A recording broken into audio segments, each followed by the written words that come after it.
El sábado 3 de julio, a las 6:30 de la tarde, el rey llamó al Palacio de la Zarzuela Adolfo Suárez. 2 horas después, el ya presidente del gobierno regresaba a su domicilio de la madrileña calle de San Martín de Porres conduciendo su propio automóvil utilitario. Al día siguiente, domingo, a la hora habitual de la misa dominical, el país contemplaba la imagen de un nuevo presidente camino con sus hijos del templo parroquial. En la mañana del día 5 llegó Adolfo Suárez al Palacio de la Zarzuela, en uno de cuyos salones se celebró el acto de jura ante Su Majestad el Rey.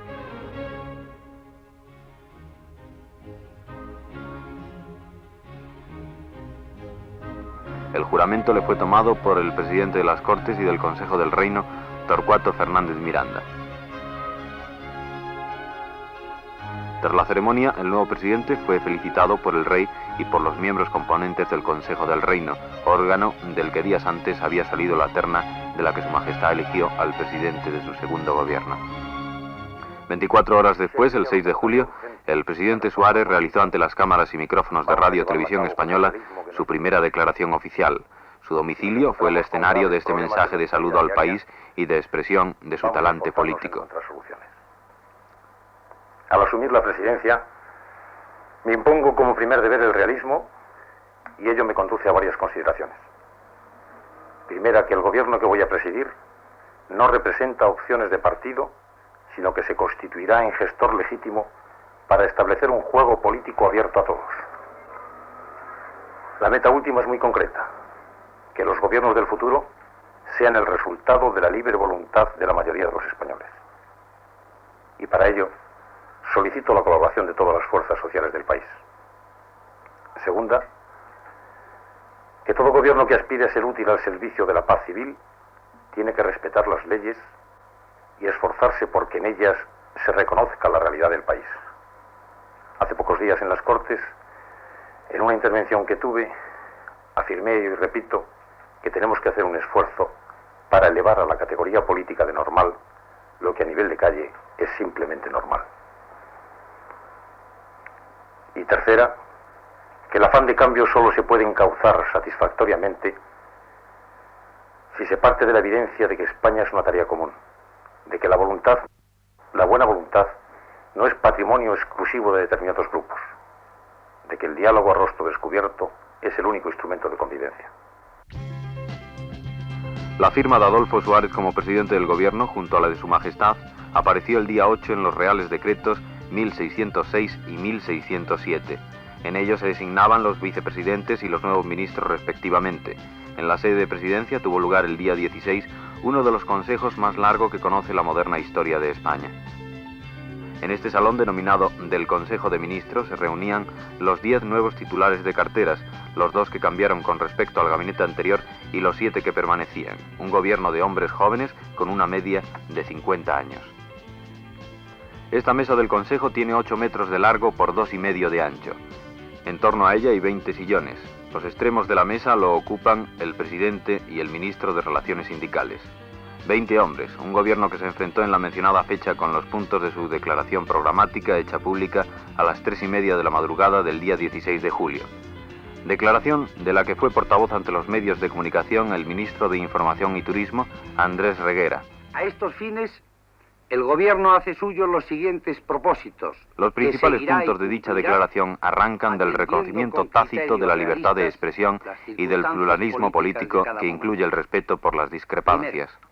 Consecuente con este principio, el gobierno anunció una consulta al país para establecer las líneas maestras de la reforma constitucional y anticipar las medidas de solución encaminadas a afrontar los graves problemas sociales y económicos que exigen soluciones urgentes.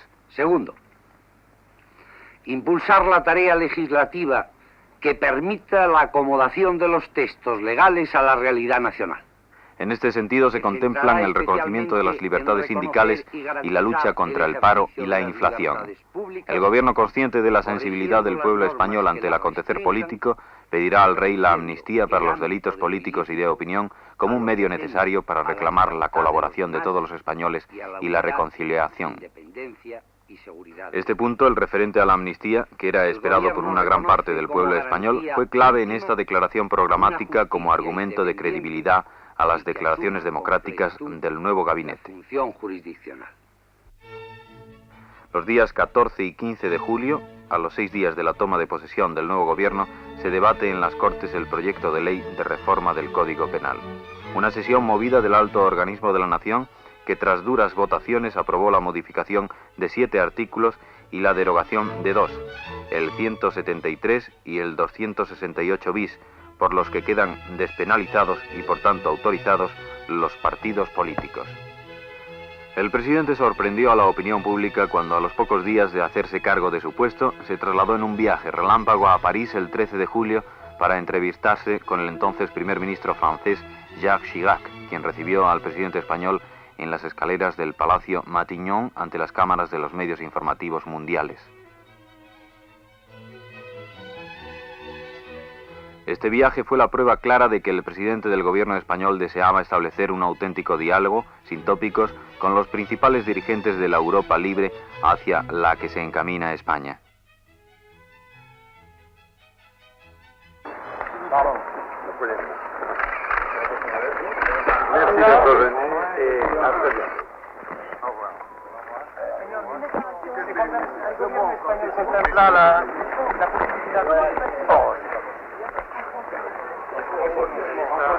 Ha sido una entrevista muy cordial, hemos pasado revista a los aspectos bilaterales de las relaciones entre Francia y España en un carácter estrictamente privado, pero ha sido muy cordial.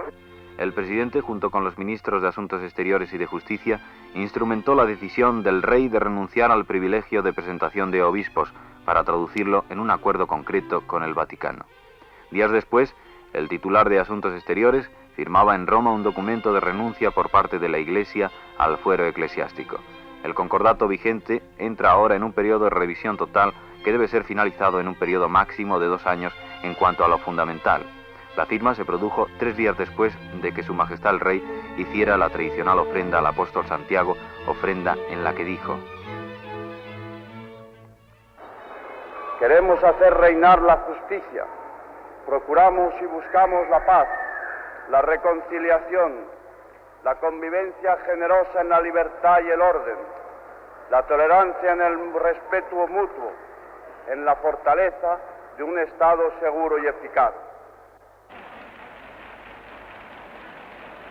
Este viaje de los reyes a Galicia fue un nuevo contacto directo entre los soberanos y el pueblo, continuación de los encuentros persona a persona, región a región, mantenidos en sus anteriores viajes a Cataluña, Andalucía y Asturias.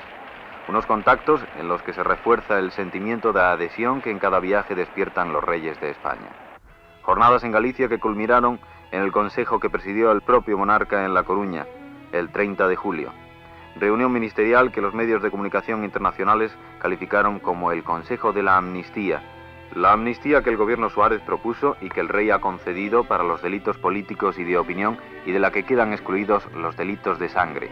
La publicación del decreto ley en el Boletín Oficial del Estado esa semana significó la salida de los primeros reclusos que se beneficiaban de la amnistía. Amnistía como cimiento de reconciliación y concordia para la inmensa mayoría de los españoles que desean la libre convivencia y la paz ciudadana. En el mismo Consejo se acordaron 2 decretos leyes de carácter económico elaborados por el presidente con los ministros del ramo con el fin de librar una dura batalla para devolver al país un alto ritmo de desarrollo, conseguir la baja del índice de inflación y de paro y lograr el equilibrio de nuestras relaciones económicas con el exterior. Es de destacar que precisamente en ese mes de julio el índice del coste de la vida experimenta un alza insignificante en contraste con la fuerte subida experimentada en meses anteriores. Pero si en el terreno económico las decisiones del Consejo fueron importantes, en el terreno político fue la amnistía, como queda dicho, la medida que a nivel popular levantó un mayor eco. Amnistía que ya estaba contenida en la declaración programática del gobierno y que puso de manifiesto su portavoz, el ministro de Información y Turismo, Andrés Reguera. El gobierno estima que la consecución de estos propósitos es una tarea común y requiere una constante colaboración y participación de todos. Ello implica lograr una auténtica reconciliación nacional y superar diferencias y contradicciones, alcanzando unos niveles de convivencia suficientemente positivos.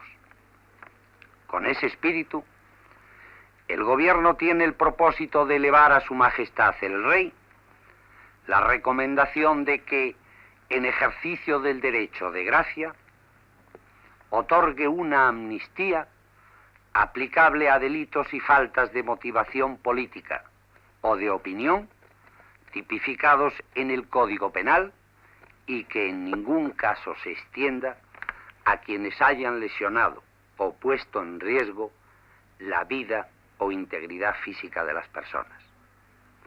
El Gobierno espera que esta amnistía pueda servir de punto de apoyo para unar voluntades y lograr una armonía y colaboración de todos los españoles al servicio de la comunidad nacional. Al conocerse la gracia real, aparecieron una serie de destacados títulos y comentarios en los medios de comunicación social. Por ejemplo, el diario Ya titulaba a primera página «Amnistía», para luego concretar en artículos y en un editorial el alcance de la misma y destacaba: «Es lógico que aplaudamos ahora al gobierno que la ha pedido y al rey que la ha concedido». En los mismos términos se pronunciaban el resto de los diarios nacionales. Asimismo, se produjeron también diversas reacciones en los medios de la oposición. Así, el Partido Socialista Obrero Español, renovado, hizo público un comunicado en el que señalaba que esta amnistía significa un paso positivo en el camino de la restauración de las libertades democráticas. Para muchos exilados que no quisieron o no pudieron volver tras el indulto del 25 de noviembre del pasado año, ha significado una esperanza real. El 1 de agosto entraba por la frontera de Beovia Jesús Inchausti, responsable de propaganda del Partido Nacionalista Vasco, y en Barcelona, en la estación de Francia, eran recibidos José Peirats y Germinal García, miembros de la Confederación Nacional del Trabajo. Hechos que fueron destacados por los medios informativos, al igual que lo hicieron con gran difusión tipográfica el 4 de agosto, cuando la amnistía se hizo pública en el Boletín Oficial del Estado mediante 10 artículos y 2 disposiciones adicionales firmados por Su Majestad el Rey. La corona, dice el preámbulo del decreto ley, simboliza la voluntad de vivir juntos todos los pueblos e individuos que integran la indisoluble comunidad nacional española. Por ello, es una de sus principales misiones promover la reconciliación de todos los miembros de la nación. En otro de sus párrafos, el preámbulo del decreto ley dice: al dirigirse España a una plena normalidad democrática, ha llegado el momento de ultimar este proceso con el olvido de cualquier legado discriminatorio del pasado en la plena convivencia fraterna de los españoles.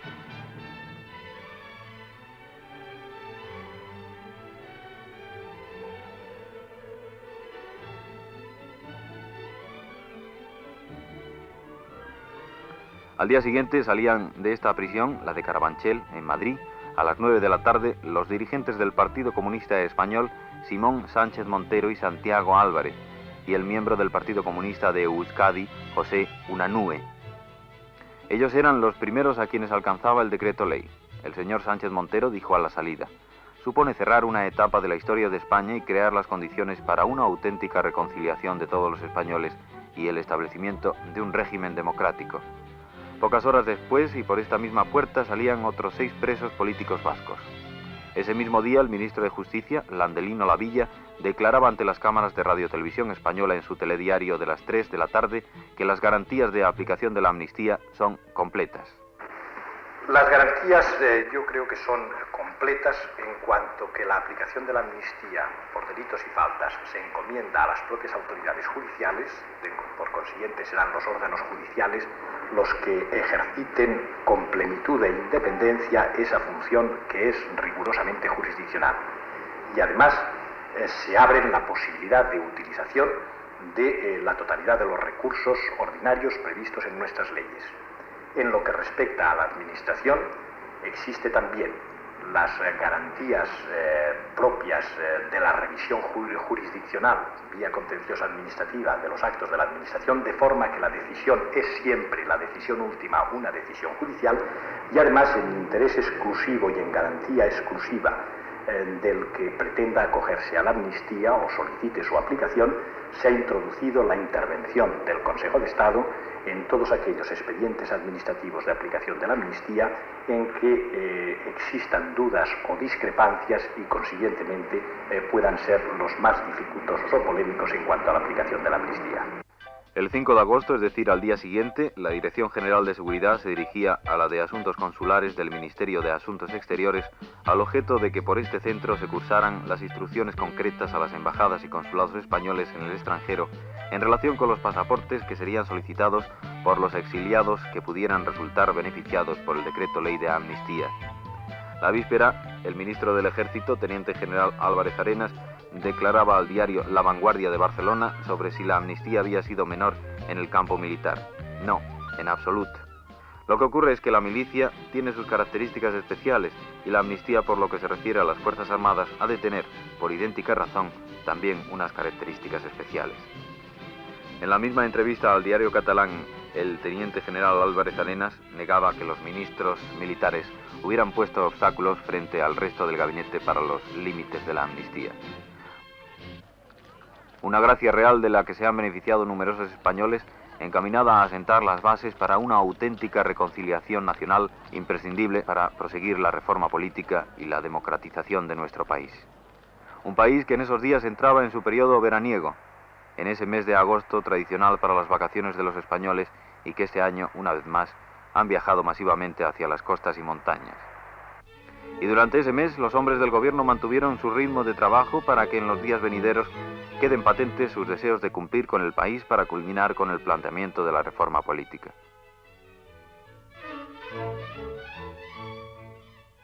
Así, el 10 de agosto se celebra Consejo de Ministros en el que, entre otros acuerdos, figuran medidas para proporcionar una mayor protección al desempleo y concesión de ayudas a agricultores y ganaderos afectados por la sequía. Días antes, Su Majestad el Rey preside en Toledo el acto castrense de entrega de despachos a los nuevos oficiales de la Academia. A continuación se dirige a pasar sus vacaciones en Palma de Mallorca, pero sin dejar de estar al tanto de los acontecimientos políticos del país, realizando viajes a Madrid para conceder diversas audiencias como la de Gastor Thor, primer ministro y ministro de Asuntos Exteriores de Luxemburgo, hasta hace unos meses presidente del Consejo de Ministros de la Comunidad Económica Europea, que días antes se había entrevistado en Castellana 3 con el presidente Suárez.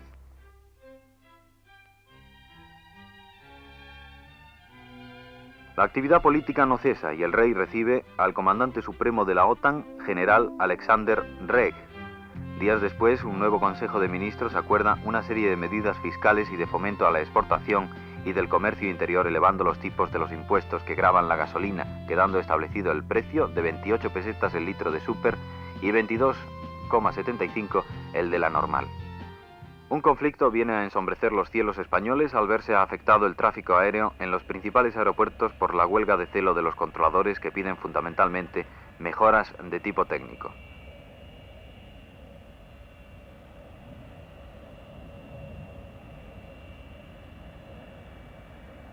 La prensa mundial se hace eco en las páginas de los más importantes semanarios de las actividades del gobierno y del proceso democratizador. Así, por ejemplo, el prestigioso semanario Time del 23 de agosto publicaba esta portada, un retrato del presidente Adolfo Suárez y en su interior 5 páginas dedicadas a la situación de cambio del país. El mes terminaba con la reunión en la sede del Consejo Nacional de los Gobernadores Civiles de toda España con el presidente Suárez, una reunión en la que se marcaron las líneas de actuación a seguir por los delegados gubernativos en cada provincia. Cuando muchos españoles estaban en carretera camino de regreso de sus vacaciones, el Instituto Nacional de Estadística hacía balance del alza del coste de la vida en dicho mes, un 0,84% menor que el experimentado en igual fecha del año anterior, que fue del 1,56%. Septiembre se inicia con reuniones del presidente Suárez con casi todos los ministros y otras personalidades políticas. El día 2 celebra una entrevista segunda con el primer secretario del Partido Socialista Obrero Español, renovado Felipe González. Un día después lo hace con el presidente de la Asociación Política Unión Nacional Española, Gonzalo Fernández de la Mora, con el presidente de la Federación de Partidos Democráticos y Liberales, Joaquín Garrigues Walker, con Cruz Martínez Esteruelas, de Unión del Pueblo Español, con el presidente del Partido Socialista Popular, Enrique Tierno Galván, con el presidente de la Unión Democrática de Cataluña, Santiago Udina Martorell, con el presidente del Club Catalonia, Josep Linati. La oposición, 96 representantes de la mayor parte de ella, se reúne en un hotel madrileño para discutir problemas comunes con el fin de que la negociación con el gobierno sea llevada de una manera unitaria y pública. El 10 de septiembre se celebra un Consejo de Ministros que reviste un indudable interés. Se aprueba el proyecto de ley para la reforma política y se retiran de las Cortes los anteriores proyectos de modificación de leyes fundamentales. Ese mismo día, a las 22:01, aparecía en las pantallas de los televisores del país la imagen del presidente Suárez. En ese momento, más de un centenar de emisoras interrumpían sus emisiones para conectar con Radio Nacional. El presidente había empezado su discurso, que habría de prolongarse durante 18 minutos.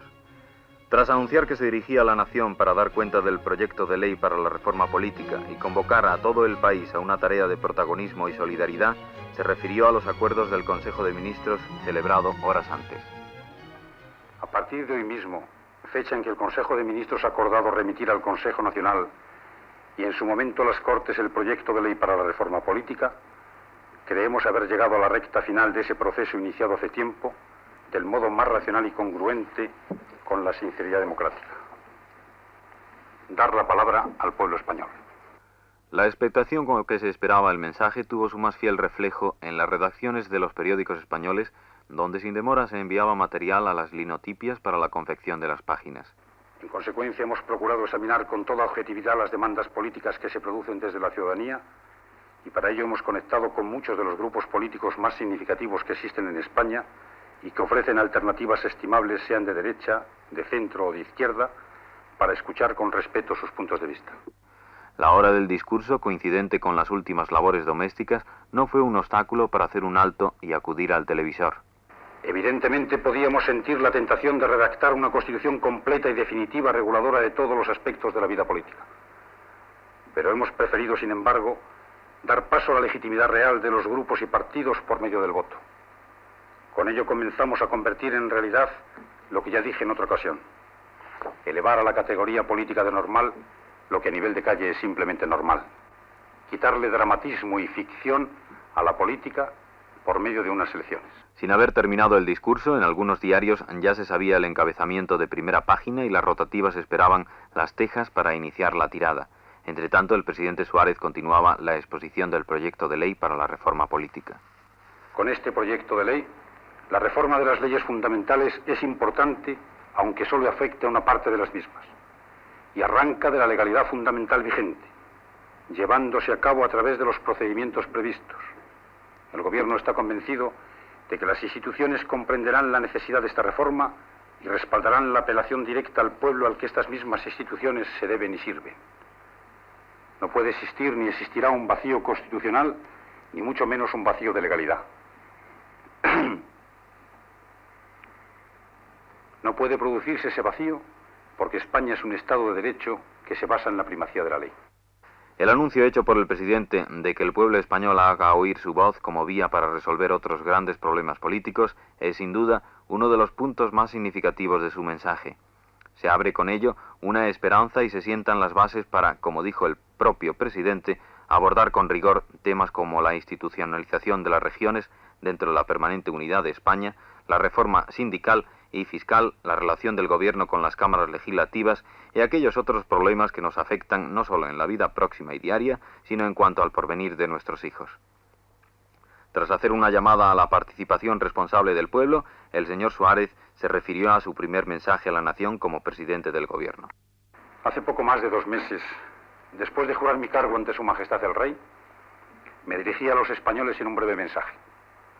Les invitaba a iniciar juntos un camino de futuro que ha de evitar caer en cualquiera de estas 2 tentaciones: el partir de cero haciendo tabla rasa de lo que constituye nuestra propia historia y el entramado de nuestras mismas vidas, o el confiado aquí no pasa nada, que ignora la profunda transformación real que se está operando en todos los niveles en la sociedad española. En 18 minutos estaba condensada la reforma política, 17 folios mecanografiados en uno de cuyos párrafos finales decía en relación al protagonismo del pueblo español: Es que cuando la España de la monarquía comienza a rendir sus frutos, las tareas de la reforma no harán que se olviden nuestros objetivos como nación.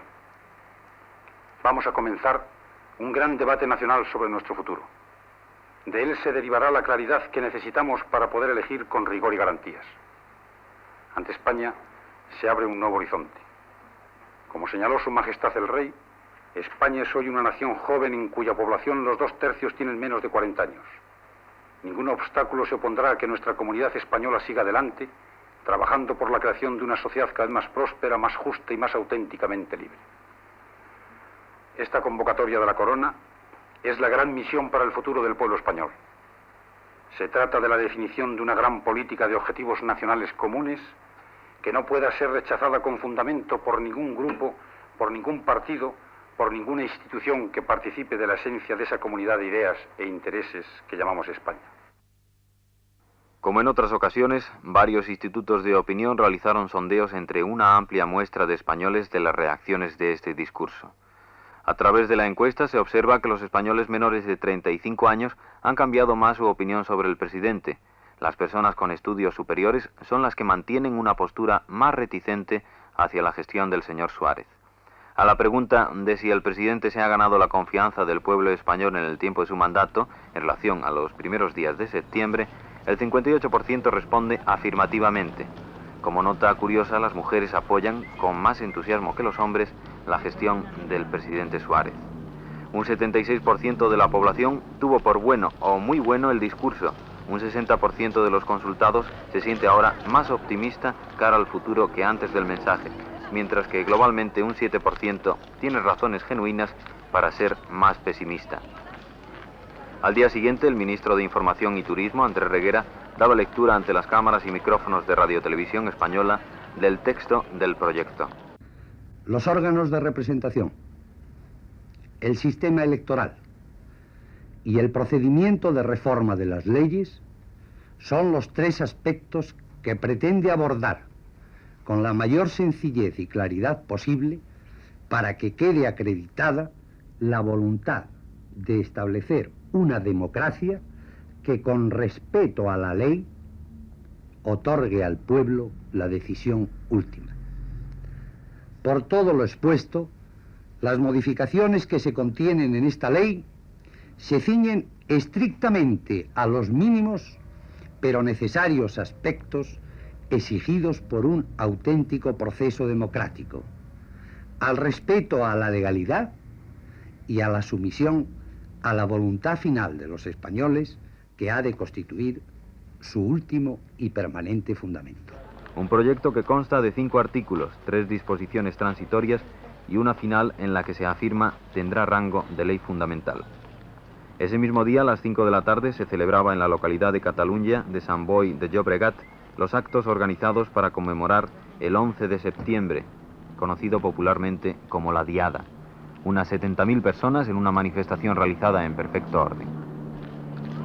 Casi a la misma hora, los rotativos extranjeros manifestaban sus opiniones del discurso del presidente, afirmando que en España habrá elecciones por sufragio universal, secreto y directo. El independiente Le Monde, cuya redacción se encuentra en el centro de París y que ustedes ven, dedicaba amplios espacios al tema en sus primeras páginas. El panorama se ensombrece con la muerte en la localidad guipuzcoana de Fuenterrabía del joven Jesús María Zavala. Con este motivo se suceden diversos incidentes en el País Vasco hasta llegar a una huelga general el lunes 13 de septiembre a la que, según cifras estimativas, acuden 200.000 huelguistas. El ministro de la Gobernación viaja a las provincias vascongadas para sobre el terreno estudiar la situación y llegar a soluciones viables y positivas, entrevistándose para ello con autoridades, procuradores en cortes y otras representaciones locales y provinciales. El 16 de ese mismo mes, otro importante Consejo de Ministros se celebra en Presidencia y, entre otras medidas, el presidente anula la declaración de materia reservada para los asuntos que se eleven al Consejo, medida que en su día suscitó algunas críticas. También se resuelve crear el registro de asociación política, siendo a los pocos días 22 las solicitudes presentadas para tramitar su inscripción. Una huelga, la de Correos, deja al país sin correspondencia y de ella no se libra la presidencia del gobierno, donde en un día solo llegan 6 cartas. La huelga se prolonga con las lógicas perturbaciones en un aspecto tan importante en la vida del país como es la comunicación por correspondencia. Tras varias gestiones, el conflicto remite hasta su total normalización. Dentro de los planes del gobierno, el titular de Relaciones Sindicales lleva a cabo una amplia labor contactando con diversos grupos sindicalistas. Desde este edificio, a 500 metros de la madrileña Plaza de las Cibeles, se levanta desde hace 26 años un edificio de línea sobria, la sede del sindicalismo. En el tercer piso se encuentra la sala de reuniones del Comité Ejecutivo Sindical, donde Enrique de la Mata se reunió con sus colaboradores para darles cuenta de las líneas generales en las que han de basarse las diferentes disposiciones que comportan lo que podría constituir la primera fase de la reforma sindical. Los criterios de esta normativa incluyen como puntos fundamentales el reconocimiento de la libertad de asociación sindical en términos congruentes como se contempla en los convenios internacionales. Un paso más dentro de la línea programática del gobierno y del mensaje sobre la reforma política. El 22 de septiembre se produce un relevo de importancia en el gobierno. Cesa el teniente general Fernando de Santiago y Díaz de Mendívil como vicepresidente primero para asuntos de la defensa y ministro sin cartera, y le sustituye en el cargo el teniente general Manuel Gutiérrez Mellado, que ocupaba hasta ese momento la jefatura del Estado Mayor Central del Ejército. El nombramiento es efectivo por un real decreto que aparece en el Boletín Oficial del Estado el día 23, junto con otro en el que se concede la Gran Cruz de la Orden de Carlos III al teniente general de Santiago y Díaz de Mendívil.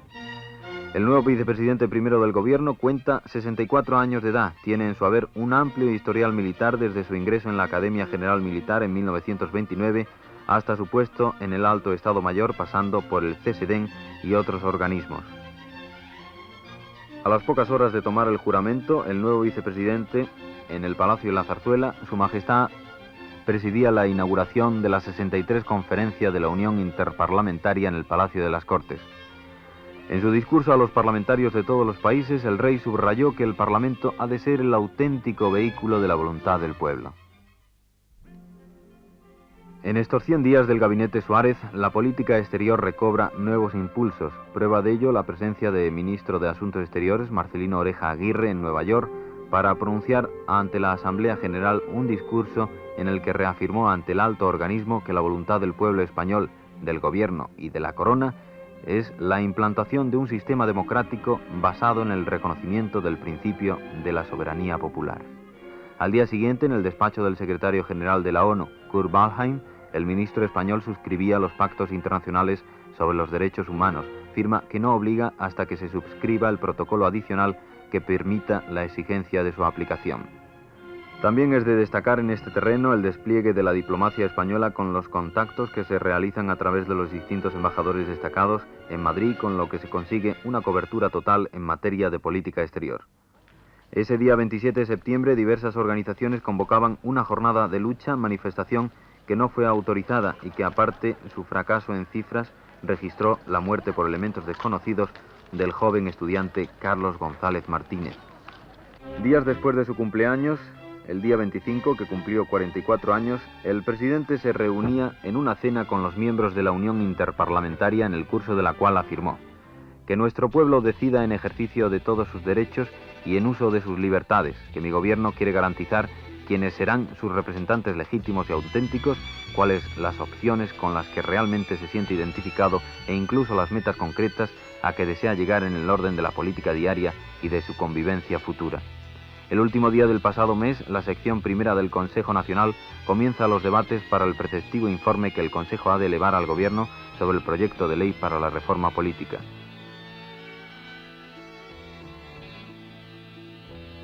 ...24 horas después, el Consejo de Ministros fija el nuevo salario mínimo interprofesional en 380 pesetas.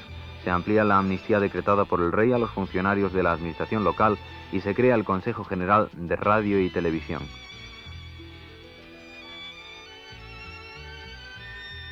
La organización terrorista ETA celebra en San Juan de Luz una asamblea en la que los dos puntos más importantes que se acuerdan son continuar la lucha armada y promover y encabezar un partido revolucionario en el País Vasco. Días después, el presidente de la Diputación de Guipúzcoa y consejero del Reino, Juan María Araluce Villar, su chofer y los 3 policías de escolta mueren ametrallados en la arteria principal de San Sebastián en una acción que se autoadjudica la mencionada organización terrorista. Ese mismo día, por la noche, el ministro de la Gobernación, Rodolfo Martín Villa, declaraba ante las cámaras y micrófonos de Radio Televisión Española: el gobierno quiere dejar bien claro ante el pueblo español que es consciente de que actos como el que hoy condenamos y actitudes como las que en días pasados se han producido responden a un frío y meditado programa para impedir la democratización de nuestra sociedad, en su consecuencia, entiende que sólo desde la serenidad y desde la firmeza se puede asegurar la culminación de ese proceso y sentar las bases de un futuro de paz y libertad para todos los españoles. La convivencia y paz de los españoles es el leitmotiv del gobierno, una paz que empieza a labrarse desde las mismas aulas de la universidad, cuyo curso en esos días de septiembre se inicia y en el que los reyes quieren estar presentes asistiendo en Salamanca a la inauguración académica. Allí el rey hace un llamamiento a los hombres y mujeres de la enseñanza para que renovéis vuestra entrega, la limpieza de vuestras intenciones y una más decidida colaboración para con la labor educadora del Estado, de la familia y de las instituciones privadas. La prensa internacional sigue haciéndose eco de las actividades del gobierno y el semanario francés Le Point publica una entrevista con el presidente Suárez en la que afirma: el ejército está agrupado alrededor del rey, la izquierda se obstina en combatir un pasado que no existe y la derecha en llorar un pasado que no volverá. El 2 de octubre es un día lleno en la agenda del gobierno. El presidente defiende ante el Pleno del Consejo Nacional el proyecto de ley para la reforma política. Los trabajos desarrollados y el debate que ahora ha de tener lugar quedan enmarcados dentro del actual momento político español por el firme propósito del Gobierno de Su Majestad el Rey de conseguir en el más breve plazo posible que la modificación de las leyes fundamentales que el proyecto de ley implica alcance su objetivo de consolidar nuestro sistema político encarnado en la monarquía en un orden institucional democrático. Y vamos a conseguirlo mediante el mantenimiento de forma efectiva de la autoridad legítima que el Gobierno representa y sin la cual nada es factible. Únicamente desde la paz social y desde una convivencia solidaria entre todos los españoles es posible la democratización que instrumenta este proyecto de ley. En estos momentos de transición, el Gobierno cumple la delicada tarea de conducir el proceso político de forma que aúne en el plano operativo el mayor número posible de voluntades, consciente como está de que la mayoría del pueblo español apoya estos esfuerzos. El Gobierno actúa desde un plano realista y pragmático. Actúa desde la legitimidad para acelerar la evolución democrática. Este proceso exige que el Gobierno garantice el ejercicio de las libertades ciudadanas y también exige, y de ello es consciente el Gobierno, que esa garantía solo puede venir dada desde el más profundo sentido del Estado como orden estable de convivencia y desde el prestigio de la autoridad que evite el abuso de las libertades por parte de minorías extremistas interesadas en que no se alcance el supremo objetivo de conseguir que el pueblo español diga su palabra definitiva. El proyecto fue aprobado por 80 votos a favor, 13 en contra y 6 abstenciones. Una vez pasado el examen del Consejo, dicho proyecto tendrá que someterse a las Cortes. Por la tarde se reunía el Consejo de Ministros, una reunión importante de la que salió el denominado paquete económico y energético y que fue expuesto por el vicepresidente segundo Alfonso Osorio García. Este conjunto de medidas justifican la afirmación de que el Gobierno no ha permanecido inactivo. Pero paralelamente a ellas, este ha observado nuestra realidad, ha escuchado a los expertos, ha reflexionado y ha tomado una decisión política que no se basa simplemente en optar por una fórmula fácil, como sería la de arbitrar una mera política estabilizadora, sino en encararse con la propia realidad económico-social, aceptar el reto que ésta impone y combinar una política antiinflacionista con la que exige una reactivación que aliente la creación de nuevos puestos de trabajo y la inversión productiva. No ofrecemos hoy, pues, a los españoles un plan de estabilización en sentido estricto, sino una política de estabilidad económica en sentido amplio que también incluye medidas de tipo estimulante y reactivador. En consecuencia, y dicho claramente, el Gobierno aspira a conseguir en este periodo de transición en que vivimos que la economía española esté en condiciones de que se aborde, cuando éste termine, en forma definitiva, y sobre bases más saneadas, las reformas estructurales necesarias enmarcadas en un nuevo modelo económico para la sociedad española. Otro punto resuelto en este Consejo fue el anteproyecto de ley reguladora del asociacionismo laboral. Un breve preámbulo, 6 artículos de reducida extensión, 2 disposiciones finales y una derogatoria que ocupan en total menos de 2 folios, pero que suponen una profunda reforma de la vigente ley sindical. El articulado del anteproyecto señala que los trabajadores y los empresarios podrán constituir en cada rama de actividades las asociaciones que estimen convenientes para la defensa de sus intereses profesionales. De los debates en el Consejo Nacional y de las medidas económicas del Gobierno no solo se hizo eco la prensa nacional, sino la internacional, como el diario francés Le Figaro. Dicho diario publicaba la afirmación rotunda del presidente de no cederemos al terrorismo, y dice: en el rudo combate que le opone a los extremistas de derecha e izquierda Adolfo Suárez, da pruebas de un coraje nada común que le confiere desde ahora un incuestionable crédito.